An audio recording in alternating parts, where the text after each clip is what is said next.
Alrighty. So we are recording. Alright, what's up, Gunther? Yeah, everything looks good.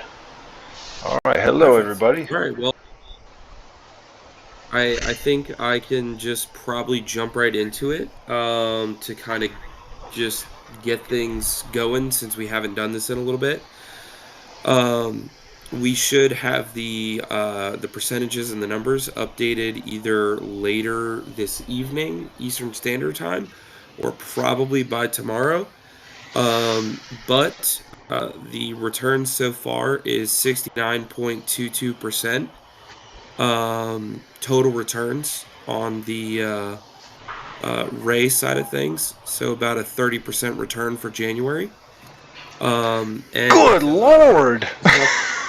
yeah, roughly about the same for the NFT side of things as well too. I think it's just a slight you know, 0.03% difference or something like that. Nothing too crazy. That's Hold on one wow. second. Yeah. Wow. 29%. I love Moongod's delivery too. 30%. 30%. Sorry, my bad. You're just so calm about it. Oh, that's awesome, man. That's freaking fantastic.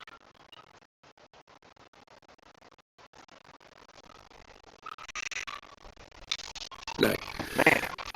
Yeah, and so for those that are curious, we've adjusted the numbers for the NFT side to fully encompass all of January with the percentage associated to the full amount.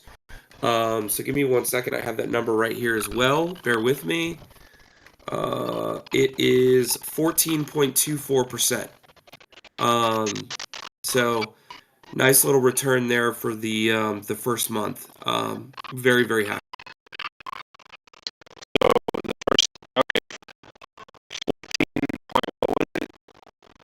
So it's 14.24%, and that's fully adjusted for the 83,000 as the starting point there. So yeah, 14.22%. Correct. Yes. Okay. And just a clarification, what was the 30% you're talking about? The 30%. The 30% was associated to the 19K. So we technically both of the returns dollar wise were the same. But this is where we were kind of talking about a little bit before, where because we've adjusted some of the ROI to fully encompass the 83,000 on the NFT side, the percentage looks slightly different. So that's where it's at there. I gotcha. Yeah.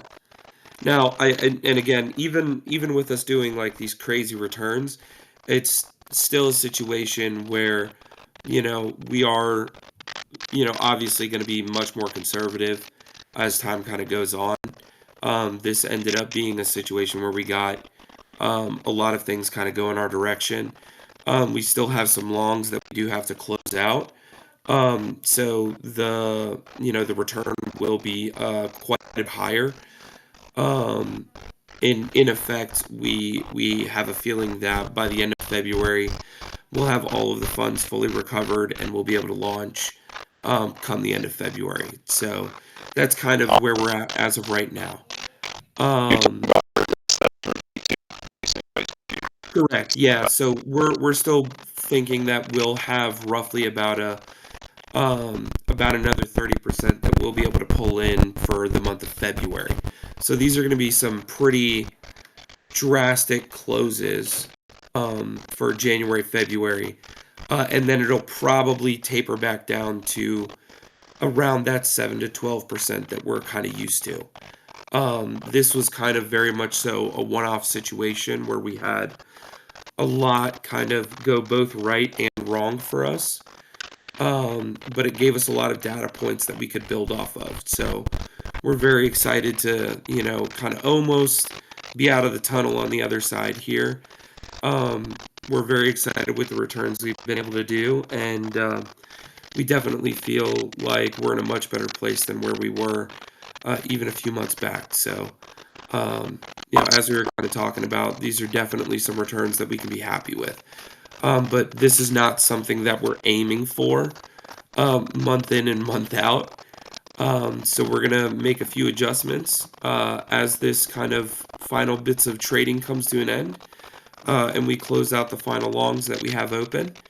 And once that kind of happens, it'll be a situation where like I said, we'll make a few adjustments to the way that the bot looks at those take profit points to ensure that we're not on the wrong side of closing out some of these trades and be in a much better position going forward. Cool. Awesome. It's Cyril saying amazing results, Moon. Keep up the good work. Thank you very much, Cyril. I'm part of the Prisma team. Yeah. So, Moongod, you were saying this 14% that we saw, I don't want to get the exact number, 14.2% that we saw this month. You're saying to maybe not expect that every month, and that you guys are going to be heading in some more conservative direction, you said, something like that. Make a few adjustments to ensure that we don't get caught into such a long trade here. Because again, remember one of the issues that we had at the beginning is that we actually missed our take profit by about $3-4. And adjusting even just that $3-4 would have translated into about a 3 to 4% decrease in profits, but it would have allowed us to get out of the trade much earlier. Gotcha. So that's what we're looking to adjust here on our side. So instead of being in a position where if that trade would have closed out, we would have been at like 16 or 18% or something crazy like that. It would have been at like 12%, but it would have allowed us to move forward with other trades much earlier on. And that's what we're kind of looking to adjust on this side. Again, it was a case where we didn't really think about that being too much of an issue. Sorry, my youngest has decided he wanted to stay in the room with me, so he's talking in the background, and it's a little tough every once in a while. So sorry about that, guys. But yeah, it's a case where we wanted to make an adjustment there to ensure that we're not getting stuck in trades for extended periods of time, so we can get out of these much faster. It brings our risk, much lower because we're not having to remain in trades for nearly as long. Potentially lead to more the better results, though, right? Because if we're not getting stuck in trades, we'll be able to take advantage more often of good situations. Is what I'm thinking. Yeah, that can definitely be the opposite side of it. It's one of those things where we'd prefer to be much more liquid in our position than have to remain in one as long as we did in this kind of situation here. So it's definitely a case where trying to refine those options within our bot, and that's part of the reason why we're doing some AI testing and things like that as well too, so we can set up better entry points and exit points going forward.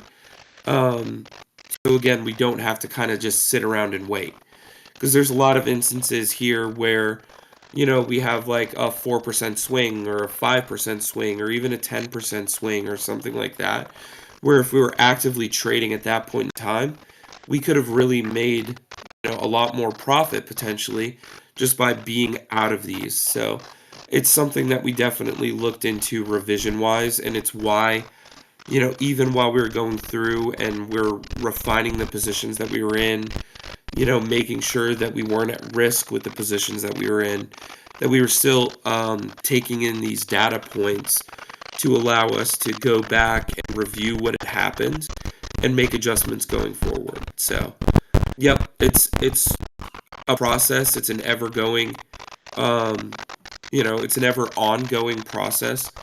We're still learning, we're still making adjustments. I will never say that we are perfect on our side. We have really smart people that are really good at what they do.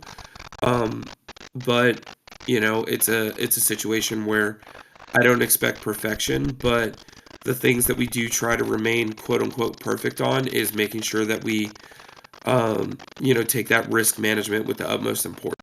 And that's definitely something I feel like we've tried to do here, especially in protecting funds, because as we brought up and as we've talked about multiple times in the past, a lot of other people that were in positions fairly similar to ours, they were liquidated. So it's a case where we never faced that on our side over here. We had a lot of things in place to ensure that we didn't run those risks, and we definitely went through and executed our plan to ensure that we kept funds safe, and then we slowly started to work our way out of those. So yeah, it definitely was is an ongoing learning experience, but it was one that didn't have any form of exacerbated risk, which we're very happy with. So The Cyril is offering its consultation. If you guys are interested, it says I have to take a look at the trade sheet, the parameters, and suggest some tweaks that may help out a little better. But I understand that's proprietary information, so we may be able to take this if you guys choose to take it or not. And yeah, we can. I'll definitely talk with Callie about it, and we can see what we can do. I'm always open to opinions and other people kind of like looking at our stuff from the outside in, and just seeing what we can do to kind of make things better. So I'll definitely talk to him about it and see if we can maybe partner up and review some stuff. I mean, that's how we make the space better. That's how we ensure safety and security, and make sure things go the right direction for us. So absolutely, I'll chat with him about it and see what we can do. he said he doesn't even mind signing an NDA. He won't get his feelings hurt or anything. Doesn't sign any.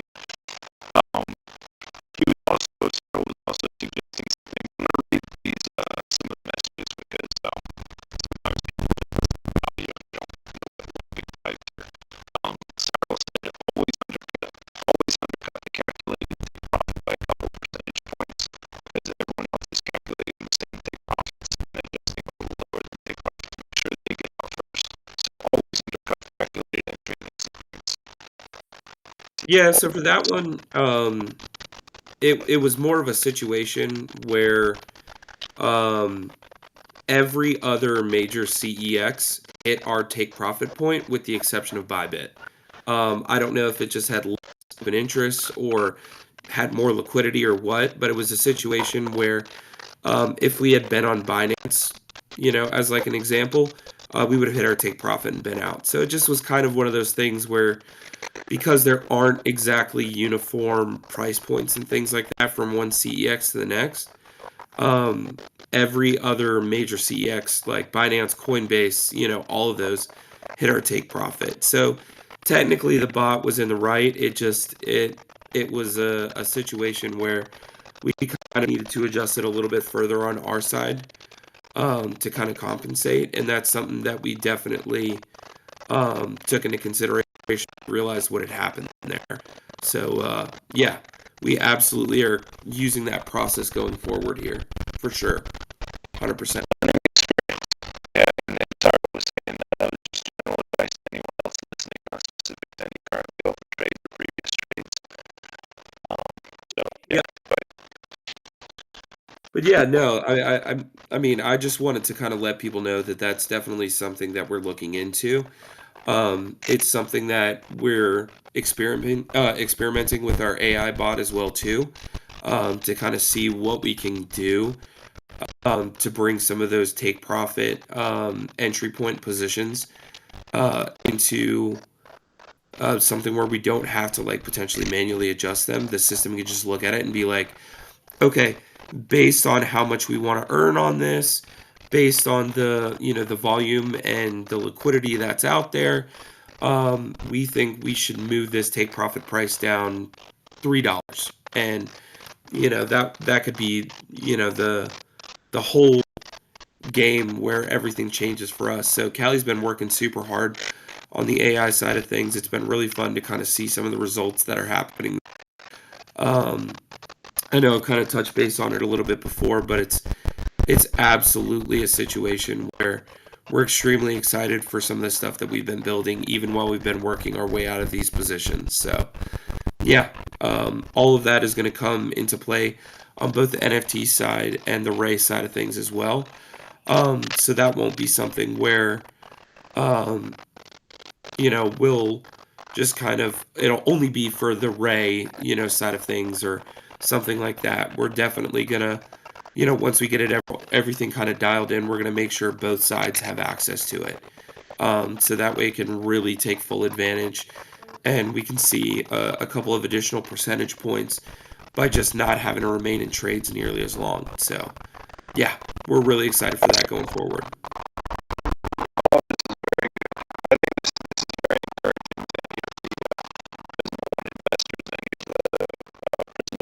Investors too. You guys are just taking every precaution and you're learning and just improving all the time. So, Yep, absolutely. So, I will say this before the I think it's going to be like the third or the fourth week, probably within the week of about like the 20th. We'll let people know if we're going to move forward with a V2 in February, or if it'll be a situation where, depending on how this kind of last trade plans out or pans, if it'll be a situation where we'll have to look closer to March. So just to kind of let everybody know, we'll be making announcements around that time frame. Um, Nothing will change or happen with the NFT bot. That'll just continue to move forward and do its thing. But just in case anyone's curious about the V2 side of things, it'll be sometime around like the 20th. We'll probably make a go, no go decision there, depending on what's happened. So yeah. just to let everybody know, so there's no, hey, surprise. Um, That'll be kind of the time frame to keep an eye out for announcements and things like that. But yeah, we're gonna give people plenty of time to, get funds together. We're gonna go through. We're gonna make sure we got the new um, contract and everything looked over. We're probably gonna borrow Cyril and them and have them kind of just once all over it for us as well too, just to make sure that we're not in a position where anything sneaks by us here. So we can have a launch that is pretty much going to be fair for everybody. So yeah, I don't know if anybody's got any other questions, but my voice is kind of going a little sideways on me here, so I apologize about that. No, man, you sound good. You sound good. We understand your audience. Probably not feeling good after being sick for like 2 months straight. Yeah, it was awesome. I had the flu, and then I had bronchitis, and then bronchitis led right into COVID, and it was like a no-win situation. But yeah, did anybody have any questions for myself or for Oliver here? Be more than happy to answer anything. About this V2 as well. That's going to be really big for the one-token ecosystem because there's going to be the Prisma vaults. There's going to be 1, 2, and 3 token vaults that you guys can stake your Prisma tokens in. So if you have any questions about that, Moongod, or whatever you guys want to ask, Legends are obviously involved too for the same tokenomics and airdrop issue 1-to-1. That is correct. We are not making any changes to the tokenomics in terms of like fees or anything like that. And when I say fees, I mean like there's the buy fee for 4%, sell fee 4%. There's no fees on the vaults at all, other than the obvious fees associated to the token. So as an example, since we're effectively buying the one token straight off the market, it would be a case where if you have $100 in USDC that's being converted into one token, you'll get $99 worth because there's the 1% fee that one token has. So that would be the only thing there. As for adjustments, I believe we are changing the 4% buy and sell fee to go 100% into the Ray fund at the beginning here. So instead of it being broken down into like 2%, 2%, it's going to be a situation where all 4% is just going to go into Ray, and that'll be it. So, yeah. Very cool. Um, Blacksmith says he joined 10 minutes late, so a quick recap on the numbers, please. Yep. 30% is effectively what we did if you're looking at the 19,000. The the NFT bot, when adjusted for the 83,000, did 14% on the month. So we're very happy and excited with what kind of turned out there. We went from about 17,000 to a little close to about 22.8, I think it was, on the Prisma Ray side of things. Roughly about the same amount on the NFT bot side of things. We did adjust that side for the 83,000 though, which is why it seems like it's much, much less, but in fact, the dollar amount was exactly the same. And if you looked at the 19,000 roughly, 17,000, it's adjusted for. So, yep.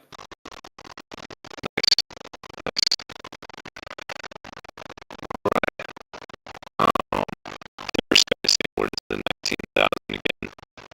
19,000 is what was in trading bots prior. That's the amount that was traded. Yeah, there you go. Yeah, this trade started off at 17,000. We're at 17K. So the 19,000 was the first injection, and that was early January. So the total amount for everything was close to about 5,000 is what it came out to after everything was said and done, which was about 30% roughly, give or take just a little bit. So yeah, that's where it's being adjusted off that. So, yep. Jackie is saying what's the update on Prisma V2? Jackie, potentially launching late February. When God says we'll let you guys know in the announcements. But the Ray bot made 30% profit in January, and so that moves them a lot closer to their goal of being at 100%. So Yes, we are at 69.22% or something like that right now. I'm 69 point. Sorry, 1 second. I've got my numbers on a different screen. Yeah, 69.22% is where we're at so far. So, yep, thumbs up there. As for DApp, that'll most likely be released after the relaunch of V2, just because all of that is going to be integrated together, including the NFT DApp side of things as well. So that'll all be interconnected and kind of come out at the same time. And there will be more than enough time for that as well, because that is how our vaults are going to be set up. It's going to be through our DApp. So, yep, that'll all be done basically same time. awesome. A few people type it. Guys saying V2 bought USDT on BSD. Yes, that is correct. Since it'll basically be going through like PancakeSwap though, it'll auto route, so there's nothing crazy to worry about. So if you've got BNB or something else, you can always just trade and it'll swap through the way that it's supposed to. So yeah, nothing to worry about there. You can use USDC, USDT, BNB. It'll just auto route without any kind of issue. So, yep. And Chappie's just saying that's great. It's ready when it's ready. Take your time. I appreciate it, man. Our guys are working super, super hard on it. As for the tokenomics, Legends RS asked about the tokenomics of V1. and where can, we see this, like Max Supply, CS Supply, stuff like that. All of that is available through our website. You can go there and check out the white paper, or you can go to our Discord, and the white paper is under the official links, and that's got all the information in there regarding the tokenomics. As I did say, we are going to make a slight adjustment to the allocation of the 4% of the buy fee, 4% fee. Instead of that being broken up to go into like liquidity and things like that, it's all just going to go into the raise side of things. So that'll be the one adjustment, but nothing is changing in terms of like, hey, we're increasing our taxes or anything insane like that. I don't know, man. I'd love to have a purple paper Cyril, just to throw it out there. I'm a huge fan of it. Purple's my color, so there's that.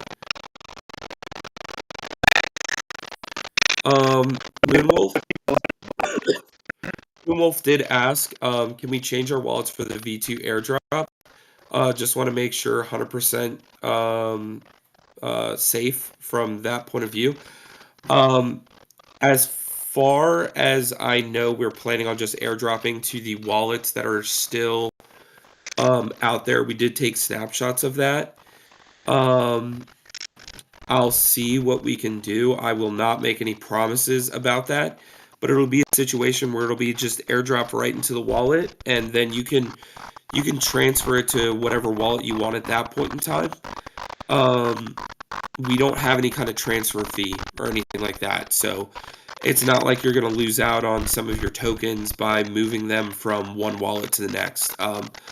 We actually are not huge fans of that. So yeah, we don't have anything like that in place. Just buy and sell fees. So as soon as you get them to your wallet, you can literally just move them to a different wallet without having to worry.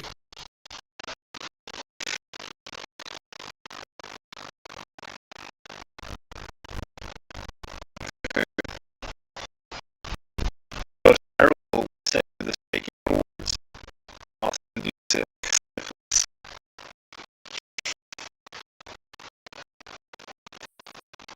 Um, so Legends, is there any kind of plans to be listed on CEX anytime in the future? It would be down the road, probably like not for a few years. One of the biggest worries and issues that we kind of have and kind of face is there's a lot of, I guess, what you could call quote unquote tier 2 CEXs that are just basically big ways for the CEXs to make money off of projects. So more so than anything else, we want to kind of create and cultivate reasons to not be on a CEX. If it were to happen, it would be after we removed any of our taxes and our fees and just fully turn those off. And it would be a case where, we'd really have to have some like crazy incentives to want to move there in the first place. Like, it's not something where we want to just like snap our finger and make it happen. So yeah, that is a possibility, but it's like way down the road. Not anytime soon. I was saying take from one time that knows how to work try to stay off of CEX. Yeah, that's kind of, the biggest thing on this side here is that if we can avoid a CEX and we're still doing the numbers that we think we can be doing, like if we're a major player on a on a DEX or on a like one of the top tier DEXs or something like that, there's no real reason for us to move to a CEX. Like if we get to the point where we're one of the biggest trading tokens on, say, PancakeSwap or like even like Balancer or something like that, there's a lot more benefits to us doing stuff like that than necessarily going to a CEX where their entire goal is to extract liquidity from the project itself and just kind of just eat up everything that you could be making there. So yeah, it doesn't really do us a lot of benefit. And I think if we end up going there, there'd have to be some crazy positive incentives for us.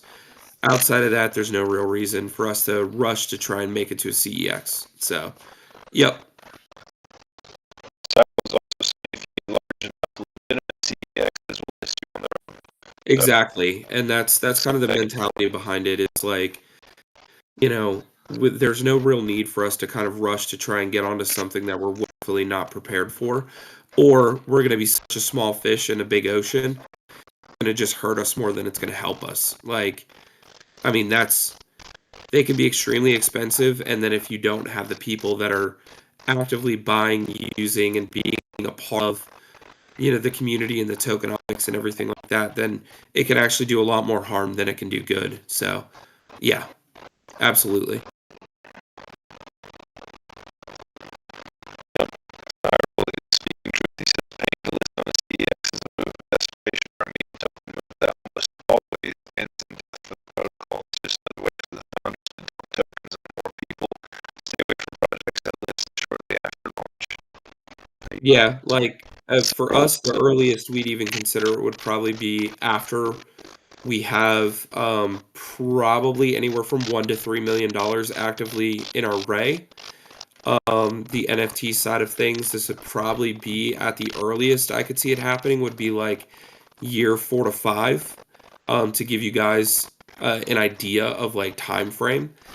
And that would be roughly a situation where we would turn off our taxes at that point.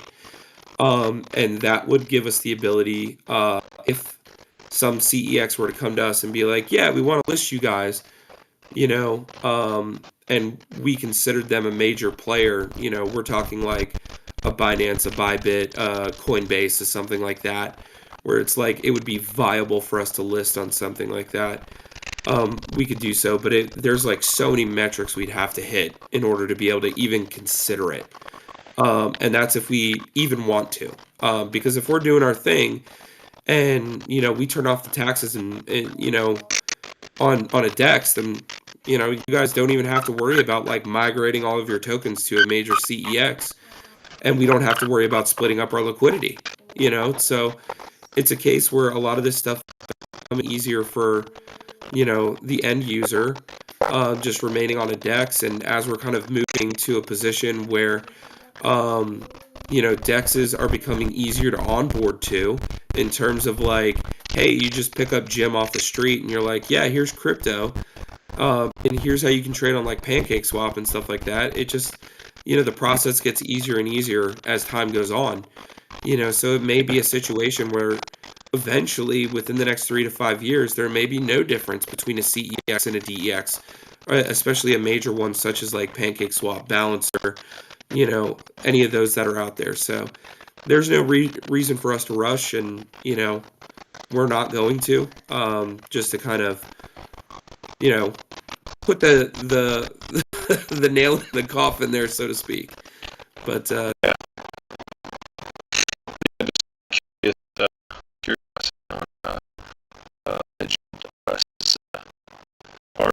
Advertising, you touched on the other pool revenue, but it's V2 platform, etc. Let's talk about obviously the Prisma token.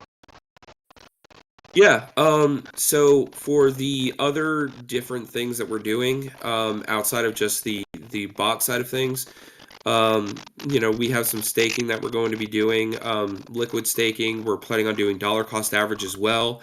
So it's a situation where we can kind of offload some of the dollar cost average as time kind of goes on, because we're bullish on major tokens going up as, um, things happen and time kind of progresses forward.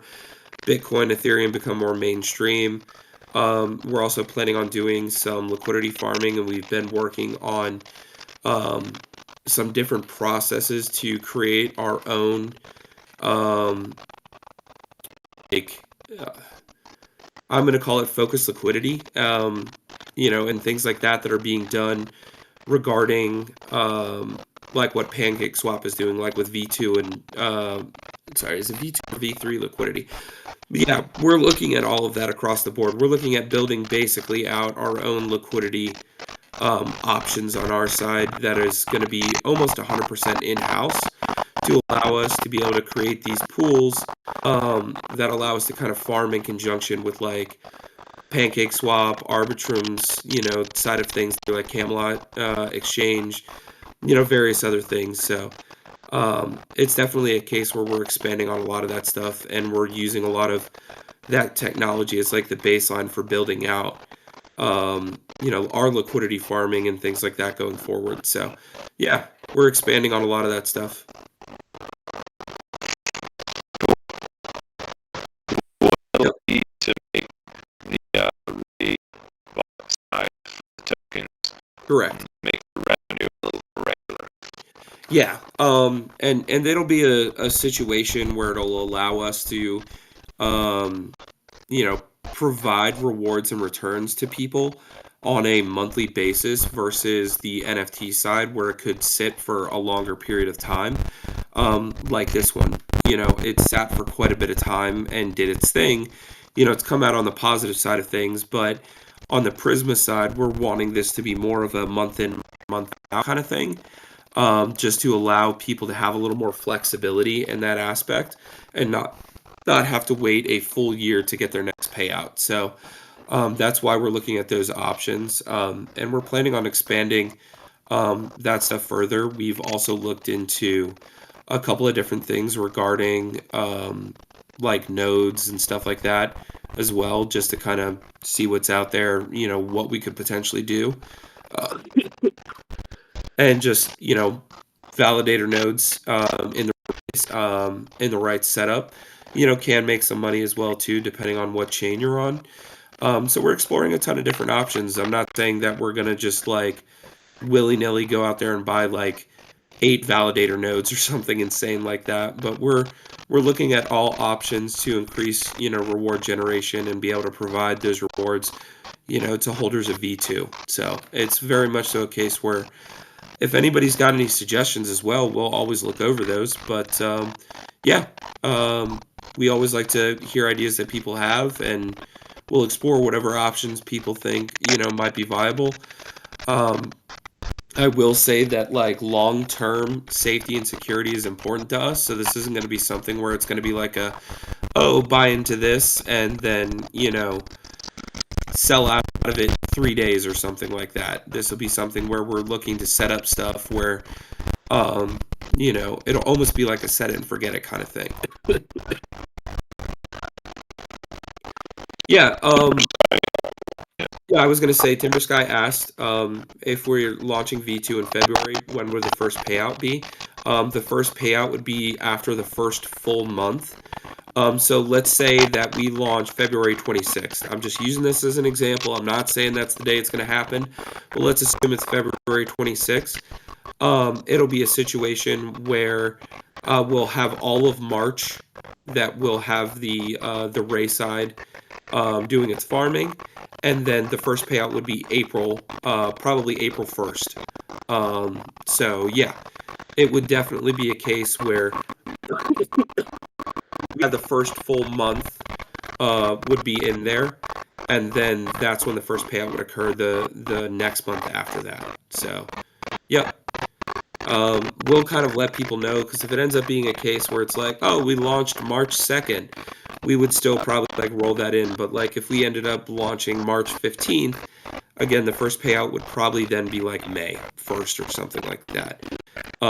It'll be slightly more, but we'll keep you guys in a loop in that. It won't be something where we'll be like, surprise, we're just, you'll find out when we decide to tell you. No, like once we get launched, we'll let you guys know when the first payout date will be as well.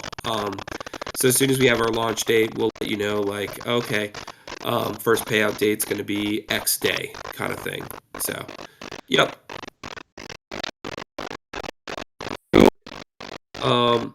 I think I think we should be able to provide. Oh, sorry.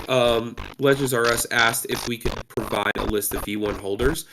I don't think that should be an issue. I think what we can do is get them probably in like a Google Sheets or something like that, and just have you guys go in and you can check and see if your wallet is listed in there, and we can make sure and cross-reference everything and be good to go.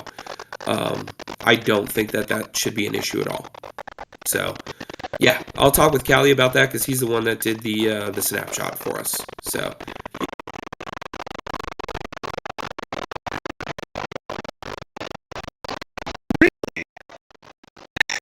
Cyrus just hitting us with some random knowledge here. Did you know that if all you right. buy a 24,000 container capacity ship, you get about 50 million in profit on the very first trip. After factoring in the cost of buying it, it makes about 7 8 trips a year. All right, I have got to call it here for myself. My throat is like ragged at this point, Oliver. Sorry, Yeah. guys. I'm still trying to get better, I promise, so we can get back to doing these. But I hope that answered all the questions that everybody was curious about here. I know we haven't done one of these in a little bit, and I apologize, but I'm getting better, and we'll be doing more of these. So absolutely can't wait to see you guys next week.